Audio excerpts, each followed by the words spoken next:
নমস্কার, আমি স্বপ্নার শাহী কিচেনে সবাইকে আমন্ত্রণ। আজ আমি জন্মাষ্টমী উপলক্ষে কি করে সুস্বাদু তালের বড়া বানানো যায় নারকেল ছাড়া। নারকেল দিয়ে তো খুবই সুন্দর লাগে খেতে, তো কি করে বানানো যায় সেটাই আপনাদের সঙ্গে আমি শেয়ার করব।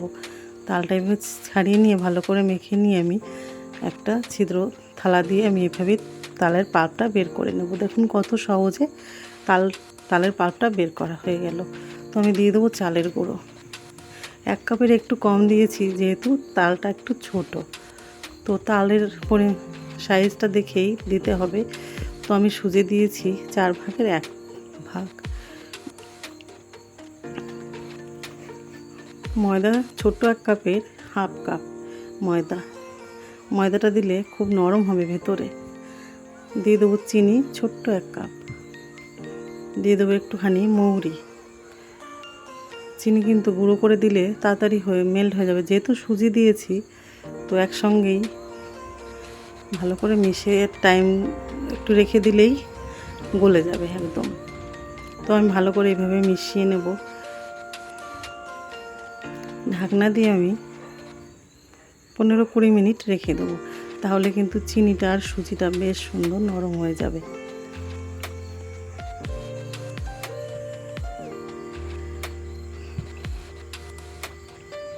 তো আমি তেলটা আগে থেকেই গরম করে নিয়েছি। তো আমি এবার একে একে বড়াগুলো ভেজে নেব। এতটাই নরম হবে বড়াটা যে যাদের বয়স হয়েছে, যাদের খেতে অসুবিধা হয়, তো ভেতরে এতটা নরম হবে ময়দার জন্যে, সবাই খুব ভালো খাবে। চালের গুঁড়োটা দিলে মুচমুচে হয়, নারকেল দিলে কিন্তু খুবই সুস্বাদু হয়। কিন্তু নারকেল ছাড়াও যেইভাবে তালের বড়া খুব ভালো হয়, একবার বানিয়ে দেখবেন, বানিয়ে কমেন্ট করে আমাকে জানাবেন। বন্ধুরা আমার পাশে থাকবেন আগের মতো। 1 বছর হলো আমি আমার পার্সোনাল একটু অসুবিধার জন্যে আমি ভিডিও ছাড়তে পারিনি। এবার আমি আবার ভিডিও দেব। আপনাদের সবাইকে আমি খুব মিস করি। আমার কাজটা আমি করতে পারিনি, আবার নতুন করে শুরু করছি। আপনারা আমার পাশে থাকবেন।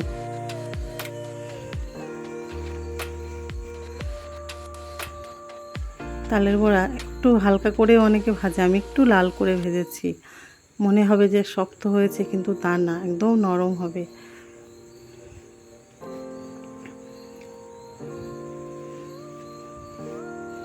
দেখুন কতটা নরম হয়েছে। এটা কিন্তু 2-3 দিন রেখেও খাওয়া যাবে। ইতিমধ্যে যে বন্ধুরা আমার চ্যানেলটিকে সাবস্ক্রাইব করেছেন সবাইকে অসংখ্য অসংখ্য ধন্যবাদ। নতুন বন্ধুরা আমার চ্যানেলটিকে সাবস্ক্রাইব করে আমার পাশে থাকবেন।